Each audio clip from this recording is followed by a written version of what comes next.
कहा जाता है कि मोहब्बत में व्यक्ति किसी भी हद तक जा सकता है और इसमें वो हर तरह की गलतियां कर बैठता है। हमने अपनी मोहब्बत में पागल हो चुके कई व्यक्तियों को देखा है। होंगे ऐसे व्यक्ति भी जो मोहब्बत में अपनी जान दे बैठते हैं, लेकिन आज मैं आपको एक ऐसा किस्सा सुनाने जा रहा हूं जिसके बारे में शायद ही आप कभी सुने होंगे, और या फिर ऐसा किस्सा शायद ही आपने देखा होगा। ये किस्सा एक ऐसा किस्सा है जो बाकी सभीयों से बिल्कुल हटकर है, जो अपने आप में एक ऐसा डरावना रहस्य समेटे हुए है जिसे सुनने के बाद ही आप इसे महसूस कर सकेंगे। तो अपनी आंखों को बंद करके इस कहानी को महसूस करिए और गौर से सुनिए इस कहानी को।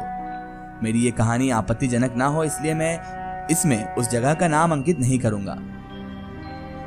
बाहर से दौड़कर हाँफता हुआ आकाश अपनी माँ के सिरहाने आकर बैठ जाता है और कहने लगता है कि माँ, मुझे बहुत तेज भूख लगी है, जल्दी से कुछ खाने के लिए दे दो। इससे पहले तो आज तक तुझे इतनी तेज भूख नहीं लगी, पर आज क्या बात है, माँ आकाश से कहती है और खाना लाकर आकाश को दे देती है। आकाश जल्दी जल्दी खाना खाकर फिर बाहर जाने लगता है। तभी माँ पूछती है, अरे अभी तो आया था, अब कहाँ जा रहा है? बाहर से फिर क्या काम आन पड़ा है? और अब थोड़ी देर में शाम भी होने वाली है। तेरे पिताजी भी घर पर नहीं हैं, वो शहर गए हुए हैं और तुम इतनी रात तक बाहर रहोगे। जानते हो ना इस गांव के जंगल कितने खतरनाक हैं, और फिर भी तुम बाहर जा रहे हो, वो भी शाम होने वाली है उससे पहले। आकाश अपनी माँ से कहता है, ठीक है तुम परेशान मत हो, मैं ज्यादा देर नहीं लगाऊंगा, जल्दी वापस आ जाऊंगा माँ। ये कहकर आकाश बिना माँ की बात सुने घर से निकल जाता है।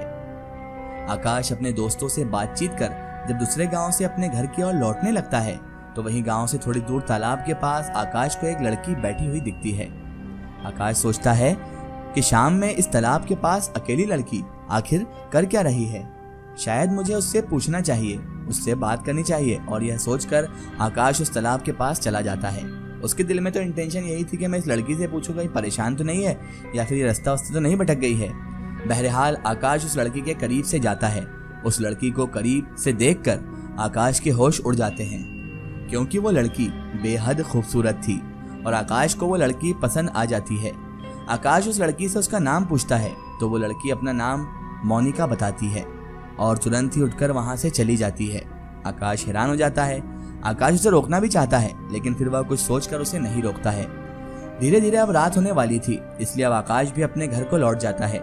उस रात आकाश को नींद नहीं आई, बस आकाश के मस्तिष्क में उस लड़की का खूबसूरत सा प्यारा सा चेहरा घूम रहा था, क्योंकि आकाश को पहली नजर में ही उससे प्रेम हो चुका था, या कह लीजिए उससे अट्रैक्शन हो चुका था, क्योंकि एक बार में इतनी जल्दी प्यार होना भी नामुमकिन है। बहरहाल अब आकाश को नींद तो आने वाली थी नहीं, क्योंकि उसके दिमाग और दिल पर तो वो लड़की छा चुकी थी। उसका चेहरा आकाश की नजरों के सामने से हट नहीं रहा था। आकाश को ऐसा लग रहा था कि अभी जाकर उस लड़की को बाहों में भर ले और उससे कहे कि मैं तुमसे बहुत प्यार करता हूँ, तुम्हें बहुत पसंद करता हूँ, लेकिन ये भी नामुमकिन था। अब आकाश को सिर्फ और सिर्फ यही प्रतीक्षा थी कि कब शाम हो और मैं उससे मिलने जाऊं। जब दिन ढला और शाम हुई तो आकाश फिर से जाने लगा। आकाश को बाहर जाता देखकर उसकी माँ पूछती है, तुम शाम को ही बाहर क्यों जाते हो बेटा?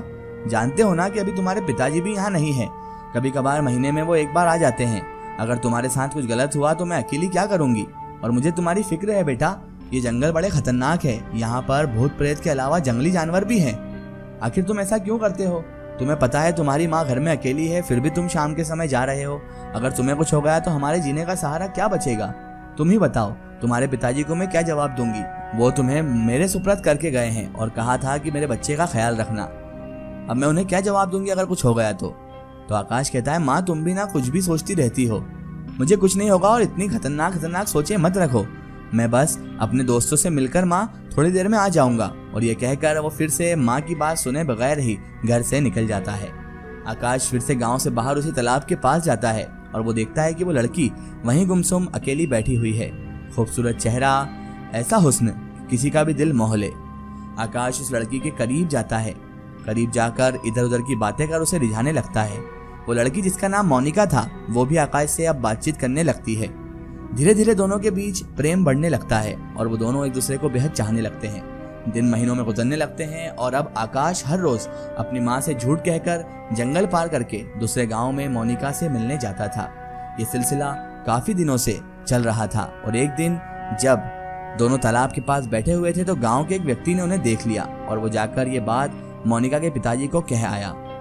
अगले दिन जब आकाश मिलने के लिए उस तालाब के पास गया तो वहां मोनिका नहीं थी।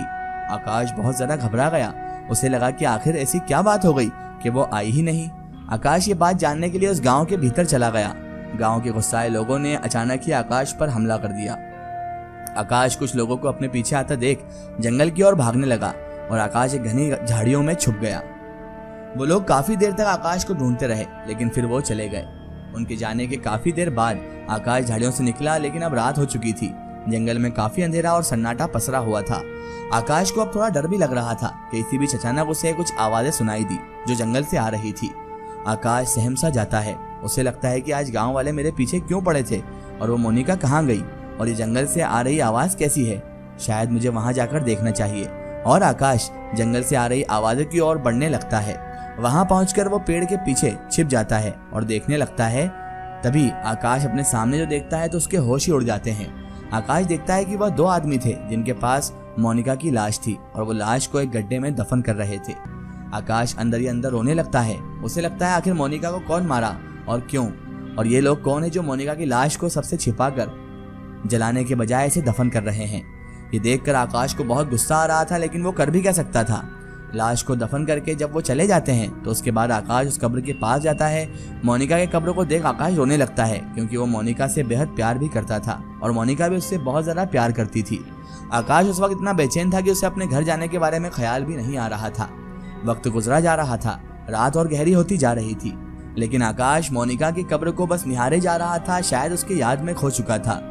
लेकिन तभी अचानक आकाश उठता है और पेड़ से एक मोटी टहनी तोड़कर कब्र को फिर से खोदने लगता है। काफी देर खोदने के बाद मोनिका की लाश दिखने लगती है, लेकिन आकाश मोनिका की लाश को कब्र से बाहर निकाल लेता है और उस अंधेरी रात में उसे उठाकर अपने घर को ले जाता है और अपने घर के बगल में एक छोटी सी झोपड़ी में उस लाश को रखकर ढक देता है। उसके बाद जब आकाश अपने घर के अंदर जाता है तो उसकी माँ आकाश की हालत देखकर चौंक जाती है। आकाश की आंखों से आंसू बह रहे थे और पूरा शरीर मिट्टी से गंदा हो चुका था। उस रात आकाश की चिंता में उसकी माँ भी रात भर नहीं सोई थी और उसके बाद आकाश की ये दशा देखकर वो और भी ज्यादा चिंता में पड़ गई थी। माँ ने आकाश से सारी बातें पूछी कि आखिर ये सब तुम्हारे साथ कैसे हुआ। अब आकाश अपनी माँ से कुछ छिपाना नहीं चाहता था, इसलिए आकाश ने अपनी सारी आपबीती अपनी माँ को बता दी। माँ ने आकाश से पूछा कि क्या सच में तूने उस लाश को यहाँ ले आया है। तो आकाश ने कहा कि हाँ, मैं उससे बहुत प्रेम करता हूँ, इसलिए मैंने लाश को लाकर अपनी बगल वाली झोपड़ी में रख दिया है। आकाश मोनिका की लाश को जीवित करना चाहता था, जो कि असंभव था। उसकी माँ ने भी आकाश को बहुत समझाया कि तुम इस लाश को जाकर कहीं दफन कर दो, क्योंकि लाश को साथ रखना बहुत खतरनाक होता है। तुम अभी जाकर इस लाश को दफन कराओ। लेकिन आकाश था जो मानने को राजी नहीं था और वो उस लाश को वहीं पर रखना चाहता था और वो रोने लग गया उसकी माँ के सामने। इसका एक ही स्टोरी हम देखेंगे इसके अगले पार्ट में। दोस्तों, अगर आप भी अपनी जिंदगी की कोई सच्ची कहानी या सच्ची घटना हमारे चैनल से शेयर करवाना चाहते हैं और आप चाहते हैं कि आपकी स्टोरी भी माई स्टोरी बुक चैनल से शेयर हो, तो आप हमें हमारे फेसबुक पेज पर कांटेक्ट कर सकते हैं और अपनी स्टोरी वहां पर हमें बता सकते हैं।